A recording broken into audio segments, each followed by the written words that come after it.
पितृपक्ष की कथा सुनने मात्र से समस्त पापों का नाश होता है और पितृदोष से मुक्ति मिलती है।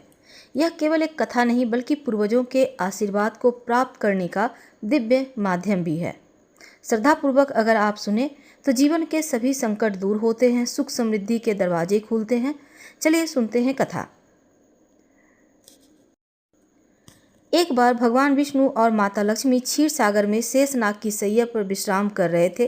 तभी अचानक गरुड़ जी उनके पास आकर रुक गए। भगवान विष्णु ने गरुड़ जी से पूछा कि हे गरुड़, आज तुम किस उद्देश्य से हमारे पास आए हो? तब गरुड़ जी ने उत्तर दिया, प्रभु, मैं यह जानने के लिए आया हूँ कि पितृपक्ष में पितरों की पूजा करने से क्या फल मिलता है और उनकी आत्मा की शांति के लिए क्या उपाय करना चाहिए।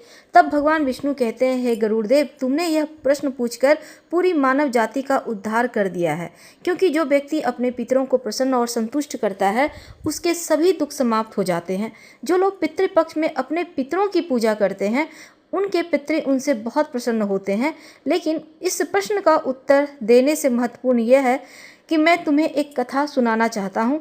कथा को अंत तक पूरी जरूर सुनना। गरुड़ जी ने विश्वास दिलाया कि प्रभु, मैं इस कथा को पूरा अवश्य सुनेंगे। इस कथा को सुनने से पितृदोष से मुक्ति मिलती है, सारे कर्ज उतर जाते हैं, धन संपत्ति की प्राप्ति होती है, मनचाहा जीवन साथी मिलता है, संतानहीन को संतान की प्राप्ति होती है। इस कथा को सुनने से पितृदेव प्रसन्न होकर आशीर्वाद देते हैं। भगवान विष्णु ने गरुड़ जी से कहा, गरुड़, बहुत समय पहले की बात है। एक नगर में रुचि नाम के एक राजा रहते थे। उन्हें संसार के मोह माया को छोड़कर ब्रह्मचर्य को पालन करते हुए महल छोड़ दिया और पृथ्वी पर विचरण करने लगे। उन्होंने सभी सुखों और भोगों का त्याग कर दिया। वो केवल एक समय ही भोजन करते थे और जंगलों में घूमते रहते। अपने वंशज को इस प्रकार वैराग्य धारण करते और वंश को नष्ट होते देखकर पितृगण बहुत दुखी और भयभीत थे। उन्होंने सोचा कि क्यों न स्वयं चलकर अपने वंशज से मिले और उन्हें वैराग्य त्यागने को कहें। ऐसे ही दिन बीत रहे थे। एक दिन जब ऋषि रुचि ध्यान और तपस्या में लीन थे, तभी उनके सभी पितृगण अचानक से उनके सामने प्रकट हो गए और थोड़ी देर बाद जब ऋषि रुचि ने आंखें खोली तो उन्होंने 4 दिव्य आत्माओं को अपने सामने खड़ा देखा। वे उन्हें देखकर हैरान रह गए। सभी पितृगण को प्रणाम करते हुए बोले, माना आत्माओं, आप कौन हैं? किस कारण अचानक मुझे दर्शन देने आए हैं? तब उन दिव्य आत्माओं ने ऋषि रुचि से कहा, हे पुत्र, हम तुम्हारे पूर्वज हैं और हम तुम्हारे इस वैराग्यपूर्ण आचरण से बहुत दुखी हैं, इसलिए तुम से मिलने आए हैं। अपने पितृ की बात सुनकर ऋषि रुचि ने उन्हें नमस्कार किया। आदर पूर्वक पूछा, हे पितृगण, मैं आप सभी के दर्शन करके धन्य हो गया, लेकिन मुझे यह समझ में नहीं आ रहा, आप मेरे आचरण से दुखी क्यों हैं? कृपया विस्तार पूर्वक कहिए। मुझसे क्या भूल हुई जिसकी वजह से आप असंतुष्ट और दुखी हैं? तब पितृगण ने ऋषि रुचि से कहा, पुत्र, तुमने अभी तक विवाह क्यों नहीं किया? विवाह स्वर्ग की मोक्ष की प्राप्ति का उत्तम मार्ग है। गृहस्थ जीवन के बिना मनुष्य को शाश्वत जो बंधन होता है, गृहस्थ जीवन में रहकर मनुष्य देवता, पितर और अतिथियों को तृप्त करके उत्तम लोक को प्राप्त करता है। वह देवताओं को स्वाहा, पितरों को स्वधा कहकर और अतिथियों को, याचकों को दान देकर संतुष्ट करता है। इसलिए तुम विवाह करके संतान उत्पन्न न करके पितरों और देवताओं के ऋण से मुक्ति नहीं पाओगे। संतान के बिना तुम स्वर्ग को कैसे प्राप्त करोगे? वे सभी पितृगण आगे बोले, हे पुत्र, पितृतर्पण और संन्यास ग्रहण किए बिना तुम्हें स्वर्ग की प्राप्ति नहीं होगी। यदि तुमने विवाह नहीं किया तो यह अन्याय तुम्हें नष्ट ही देगा, कष्ट ही देगा और मृत्यु के बाद तुम्हें नरक मिलेगा। तुम्हें अगले जन्म में भी कष्ट भोगना पड़ेगा। अपने पितरों की बात सुनकर ऋषि रुचि ने उनसे कहा, पितरों, जीवन में विवाह करना बहुत दुखदायी होता है। इससे पाप का संग्रह होता है, अंत में अधोगति प्रदान करता है। इसी विचार से मैंने आज तक विवाह नहीं किया। जो व्यक्ति अविवाहित रहकर प्रतिदिन विद्या ग्रहण करता है, ज्ञान के अमृत से अपनी आत्मा को शुद्ध करता है, यही मेरे लिए श्रेष्ठ है। विद्वानों ने अनेक प्रकार के सांसारिक कर्मों का वर्णन किया है, इसलिए मनुष्य को अपनी इंद्रियों पर संयम रखकर तत्व ज्ञान से आत्मा को शुद्ध करना चाहिए। तब उनके पितृगण ने कहा, हे पुत्र, इंद्रियों को बस में रहकर ज्ञान के द्वारा आत्मा को निर्मल करना तुम्हारा कथन उचित है, लेकिन यह मनुष्य के कल्याण का मार्ग नहीं है। यज्ञ, तप, दान के द्वारा अपने अमंगल को दूर करते हुए फल की इच्छा किए बिना तुम शुभ और अशुभ कर्म बंधन का कारण नहीं होते। इसलिए पूर्व जन्म के सभी कर्म भोग से नष्ट हो जाते हैं। ऋषि रुचि ने अपने पितरों से कहा, पितामह, वेदों में कर्म मार्ग के प्रतिपादन द्वारा अविद्या और माया की पुष्टि की गई है। आप मुझे विवाह करने के लिए क्यों प्रेरित कर रहे हैं? ऋषि रुचि की बात सुनकर उनके पितृगण कहते हैं, पुत्र यह सत्य है, लेकिन शास्त्रों में बताए गए कर्मों का सज्जन पुरुष उल्लंघन नहीं करते, उन्हें उसी मार्ग से मोक्ष की प्राप्ति होती है।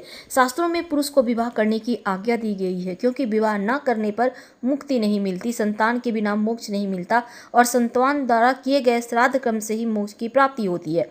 इसलिए हे पुत्र, हमारी कामना है तुम विधि पूर्वक विवाह करो। विवाह करने के बाद तुम्हारे सभी कर्म नष्ट हो जाएंगे। अगर तुम विवाह नहीं करते तुम्हें असफलताएं मिलेगी, लेकिन तुम विवाह कर लेते हो तो वंश वृद्धि होगी और पितृगण तृप्त होंगे, पितरों को संतुष्ट कर पाओगे। भगवान विष्णु ने गरुड़ जी से कहा, हे गरुड़देव, अपने पितरों के वचन सुनकर ऋषि रुचि को अपनी भूल का बहुत दुख हुआ, इसलिए उन्होंने विवाह करने का निश्चय किया। और ऋषि रुचि ने अपने पितरों से कहा, पितृगण, अब तो मैं बूढ़ा हो गया हूँ, इसलिए कौन मुझे अपनी कन्या देगा? वैसे भी मुझ जैसे बूढ़े व्यक्ति के लिए विवाह करना बहुत कष्टमय होगा। तब उनके पितृगण ने उन्हें कहा, पुत्र, तुम हमारे वचनों का पालन नहीं करोगे तो हम सभी पितरों का पतन हो जाएगा, तुम्हारी दुर्गति होगी। इतना कहकर सभी पितृगण अंधेर ध्यान हो गए। अपने पितरों की बातें सुनकर ऋषि रुचि अत्यधिक व्याकुल हो गए और अपने पितरों की मुक्ति के लिए विवाह करने के लिए कन्या की खोज के लिए पृथ्वी लोक पर भटकने लगे, लेकिन उन्हें कहीं भी कोई कन्या नहीं मिली। अपने पितरों के वचनों को बार बार याद करके बहुत चिंतित रहने लगे। उन्होंने मन में सोचा, अब मैं क्या करूं, कहाँ जाऊं, कौन सी स्त्री मुझसे ब्याह करेगी ताकि उनके पितरों की मुक्ति दिला सकूं। बहुत देर तक विचार करने के बाद ऋषि रुचि ने सोचा, मुझे ब्रह्मा जी की तपस्या करनी चाहिए, वही मेरी इस दुविधा को दूर करेंगे। ऐसा सोचकर ऋषि रुचि एक वन में जाकर ब्रह्मदेव की तपस्या करने लगे। 100 वर्षों के घोर तपस्या के बाद परमपिता ब्रह्मा जी उनके सामने प्रकट हुए। ऋषि रुचि उन्हें देखकर बहुत प्रसन्न हुए, प्रणाम किया। तब ब्रह्मा जी ने ऋषि से कहा कि तुम्हारी तपस्या से प्रसन्न हूँ, तुम्हारी जो भी इच्छा हो वरदान मांग सकते हो, मैं उसे अवश्य पूरा करूँगा। ब्रह्मा जी से तब ऋषि कहते हैं, परमपिता, पितरों ने मुझे संतान उत्पन्न करने के लिए कहा है, लेकिन इसमें मुझसे विवाह करने के लिए कोई कन्या नहीं मुझे मिल रही, तो कृपा करके मुझे कन्या प्रदान करें जिससे मैं विवाह करके संतान प्राप्त कर सकूं। ऋषि रुचि की बात सुनकर ब्रह्मा जी ने उनसे कहा, विप्र, मैं तुम्हें वरदान देता हूं कि आज से तुम संसार के प्रजापति हो जाओगे और तुम्हारे द्वारा प्रजा की सृष्टि होगी। तुम्हारे पितरों ने कहा है कि तुम्हें किसी स्त्री से विवाह करना चाहिए, इसलिए तुम्हें इसी इच्छा को मन में रखते हुए अपने पितरों की पूजा करनी चाहिए, जिससे वे प्रसन्न होकर तुम्हारी यह कामना अवश्य पूरी करेंगे और तुम्हें एक उत्तम स्त्री की प्राप्ति होगी। इतना कहकर ब्रह्मा जी अंतर ध्यान हो गए। ब्रह्मा जी की बात सुनकर ऋषि रुचि अपने पितरों को प्रसन्न करने का निश्चय किए। इसके बाद वे एक नदी के तट पर पहुंचे, एकांत में पितरों का तर्पण कर उनकी आत्मा को तृप्त किया, फिर एकाग्र होकर भक्तिपूर्वक अपने पितरों की स्तुति करने लगे। भगवान विष्णु ने गरुड़ देव से कहा, गरुड़देव, ऋषि रुचि ने अपने पितरों के लिए जो स्तुति की उसे हर मनुष्य को ध्यान से सुनना चाहिए, क्योंकि यह स्तुति सभी दुखों और दोषों को नष्ट करती है। जो व्यक्ति इस स्तुति को एक बार सुन लेता है उसके सभी पाप नष्ट हो जाते हैं, उसे अपने पितरों का आशीर्वाद प्राप्त होता है, इसलिए सबको सुनना चाहिए। भगवान विष्णु ने गरुड़ जी से कहा, हे गरुड़, ऋषि रुचि ने इस प्रकार अपने पितरों की स्तुति की। जो आदि देवता के रूप में विद्यमान रहते हैं, जो श्राद्ध के अवसर पर देवताओं से स्वधा द्वारा तृप्त होते हैं, उन सभी पितृगणों को मैं नमस्कार करता हूँ। स्वर्ग में स्थित महर्षिगण भक्ति और मुक्ति का कामना से मानसिक श्राद्ध द्वारा जिन्हें भक्ति पूर्वक तृप्त करते हैं, उन सभी पितरों को मैं प्रणाम करता हूँ। अग्निवर्ष, आज्ञा और सौम्य पितृगण के सभी श्राद्ध में मेरे द्वारा तृप्त होकर संतुष्टि प्रदान करें। अग्निवाद पितर मेरी पूर्व दिशा की रक्षा करें। वर्ष नामक पितृगण हमेशा मेरी दक्षिण दिशा की रक्षा करें। आगे पितृजन पश्चिम दिशा की ओर और सोम पितृगण उत्तर दिशा की ओर रक्षा करें। यह सभी पितृगण राक्षस, भूत, पिशाच, असुर गणों के कारण उत्पन्न दोषों से हमारी रक्षा करें। विश्व, भूख, आराध्य, धर्म, ध्व, शुभानंद, भूतद, भूत, कृत और भूति नामक जो 9 पितरों के गण हैं, तथा कल्याण, कन्या, कदस्त, कलता, हेतु, अनज नाम के जो 6 गण हैं, वरेण्य, वृद्ध, तृप्ति, पुष्टि, विश्वपात, धाता नाम से विख्यात यह 7 गण और पापों को नष्ट करने वाले महान, महात्मा, महत, महिमावान और महाबल नाम से प्रसिद्ध यह 5 गण है। उन गणों के द्वारा सुखद धर्म द्वयी अत्यंत प्रसन्न हो जाते हैं। उसी समय एक दिव्य तेज उत्पन्न हुआ जो आकाश में चारों ओर फैल गया। उस तेज से पूरे विश्व को ढक लिया और देखकर ऋषि रुचि घुटनों पर बैठ गए, फिर अपने पितरों की स्तुति करने लगे। रुचि की स्तुति सुनकर उनके सभी पितृगण बहुत प्रसन्न हुए और उनके सामने प्रकट हो गए। रुचि ने पुष्प, गंध और अन्य पदार्थों से उनका आह्वान किया और वे सभी पितृ उन्हें धारण करके उनके सामने प्रकट हो गए। उसके बाद भक्ति पूर्वक ऋषि ने हाथ जोड़कर अपने पितरों को प्रणाम किया, उनसे निवेदन किया। तब उनके सभी पितृगण प्रसन्न होकर बोले, पुत्र, हम तुम्हारी स्तुति से बहुत प्रसन्न हैं, इसलिए तुम्हारी जो इच्छा है निसंकोच कहो, हम तुम्हारी कामना को अवश्य पूरी करेंगे। फिर ऋषि रुचि ने नतमस्तक होकर अपने पितरों से कहा, हे पितृगण, ब्रह्मा जी ने मुझे सृष्टि की रक्षा के लिए प्रजापति बना दिया है, इसलिए मैं आपसे संतान उत्पन्न करने में समर्थ गुणवान और चरित्रवान पत्नी की कामना करती हूँ। तब उनके पितृगण ने कहा, हे पुत्र, इसी स्थान पर अभी इसी क्षण तुम्हें एक उत्तम मनोरमा पत्नी की प्राप्ति होगी और उसी से तुम्हें एक बहुत ही सुंदर पुत्र की प्राप्ति होगी। तुम्हारा वह पुत्र बहुत ही बुद्धिमान और बलवान होगा, जो रोज नाम से तीनों लोकों में प्रसिद्ध होगा। तुम्हारे पुत्र के भी बहुत से बलवान, महापराक्रमी, महात्मा, आज्ञा का पालन करने वाले पुत्र होंगे। ऋषि रुचि से इतना कहकर उनके सभी पितृगण उन्हें आशीर्वाद देकर उस स्थान से अंतर्ध्यान हो गए।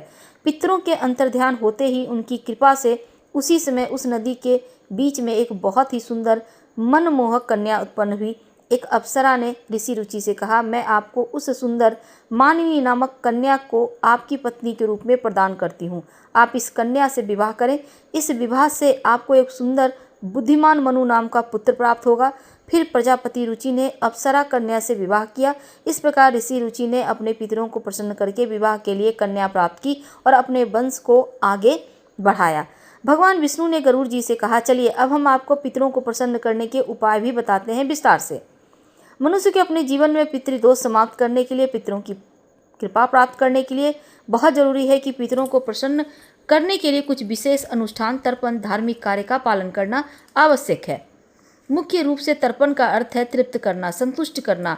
यह पितृपक्ष के दौरान पितरों की आत्मा को जल और अन्य सामग्री अर्पित करके उन्हें तृप्त करने का एक महत्वपूर्ण अनुष्ठान माना जाता है। ऐसा माना जाता है पितरों की आत्माएं प्यासी रहती है और तर्पण के माध्यम से उन्हें शांति मिलती है। तर्पण के लिए शुद्ध जल, किसी पवित्र नदी का जल सबसे उत्तम माना जाता है। काले तिल का प्रयोग बहुत महत्वपूर्ण माना जाता है क्योंकि नकारात्मक शक्तियों को दूर करता है और पितरों को संतुष्ट करता है। जौ या चावल, इनका उपयोग भी तर्पण में किया जाता है। कुश, पवित्र घास कुश जिसको माना जाता है, इसे पितरों को जल अर्पित करने के लिए उपयोग किया जाता है। दूध, कुछ लोग जल में दूध मिलाकर भी तर्पण करते हैं। तांबा, चांदी का पात्र जल अर्पित करने के लिए अच्छा है। एक पात्र धूप, दीप और फूल, यह सभी पूजा के लिए आवश्यक है। तर्पण करने की विधि देखिए, सबसे पहले तर्पण करने वाले व्यक्ति को स्नान करके साफ कपड़े पहनना चाहिए। तर्पण हमेशा दक्षिण दिशा की ओर मुख करके किया जाता है क्योंकि यह दिशा पितरों की दिशा मानी जाती है। तर्पण का संकल्प, तर्पण शुरू करने के पहले एक छोटा संकल्प लेना चाहिए जिसमें कहीं किस उद्देश्य से पितरों के लिए तर्पण कर रहे हैं। पितरों की आत्मा की शांति, उनकी तृप्ति के लिए तर्पण कर रहे हैं, ऐसा कहकर हाथ में जल लें। तांबे के पात्र में जल लेना है, उसमें काला तिल, जौ या चावल हाथ में लेकर रखें। फिर संभव हो तो हाथ में आप जल अर्पण करने के धीरे धीरे जल को अंगूठे और तर्जनी उंगली के बीच से गिराएं और यह क्रिया करते समय आपको पितृ मंत्र का जाप करना चाहिए। पितरों का आवाहन, जल अर्पित करते समय पितरों का नाम लें, उनका आह्वान करें। ऐसा माना जाता है ऐसा करने से उनकी पूजा स्वीकार करते हैं पितृगण। ब्राह्मण को भोजन तर्पण के बाद आप किसी ब्राह्मण को भोजन कराएं, उन्हें दक्षिणा दें। पितरों की आत्मा को विशेष शांति मिलती है। जीवों को भोजन तर्पण के बाद गाय, कुत्ते, कौवे और चींटियों को भोजन कराना बहुत शुभ माना जाता है।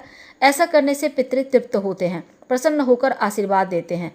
विधि विधान से पितृ दोष भी दूर होता है अगर आप विधि विधान से पितृ तर्पण करते हैं और जीवन में सुख, शांति, समृद्धि का आशीर्वाद मिलता है। वैसे तो जब भी आप पितृपक्ष में पितरों के निमित्त पूजा अनुष्ठान करते हैं तो कभी भी कर्ज लेकर ना करें। जितनी आपकी सामर्थ्य है उतना ही करें, उसी से पितृ तृप्त होंगे।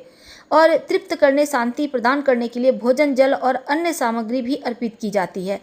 श्राद्ध के माध्यम से पूर्वजों के प्रति अपना सम्मान और कर्तव्य व्यक्त करें। श्राद्ध कर्म का उद्देश्य पितरों की तृप्ति का मुख्य रूप से ध्यान रखना है। पितरों की आत्मा को भोजन जल से तृप्त करना है ताकि उनको शांति मिले और आपको पितृदोष से मुक्ति मिले। यदि किसी व्यक्ति के जीवन में पितृदोष है तो श्राद्ध कर्म करके वह दोष दूर हो जाता है, पितरों का आशीर्वाद मिलता है और पितृ प्रसन्न होकर वंशजों को सुख समृद्धि, अच्छे स्वास्थ्य, सफलता, संतान प्राप्ति का आशीर्वाद देते हैं, ऋण मुक्ति का वरदान देते हैं। हिंदू धर्म में व्यक्ति पर 3 प्रकार के ऋण होते हैं, देव ऋण, ऋषि ऋण और पितृ ऋण। श्राद्ध कर्म करके व्यक्ति पितृ ऋण से मुक्त हो जाता है। पितृपक्ष में पीपल की पूजा का विशेष महत्व है। ऐसा माना जाता है पितृपक्ष में पितरदेव वृक्ष इसी पीपल के वृक्ष पर निवास करते हैं। तो पितृपक्ष में पीपल के नीचे रोज शाम में दिया जरूर जलाएं, जल अर्पित करें, बहुत शुभ होता है। पितरों की आत्मा को शांति मिलती है। शाम के समय पीपल के पेड़ की परिक्रमा करें, ओम नमो भगवते वासुदेवाय का जप करें तो सर्वोत्तम होता है, ताकि ऐसा करने से पितृ प्रसन्न होते हैं, परिवार को सुख समृद्धि का आशीर्वाद देते हैं। और तुलसी का पौधा जो लक्ष्मी जी का प्रतीक है, पितृपक्ष में आपको घर में तुलसी के पौधे में जल जरूर अर्पित करना है। और पूजा विधि ये है कि श्राद्ध पक्ष में पितरों के निमित्त तुलसी के पौधे में जल अर्पित करने से, उनके पास दिया जलाने से पितृ प्रसन्न होते हैं। हम आपसे विदा लेते हैं। जानकारी अच्छी लगे तो लाइक कर सब्सक्राइब करें, शेयर करें, कमेंट करें। धन्यवाद।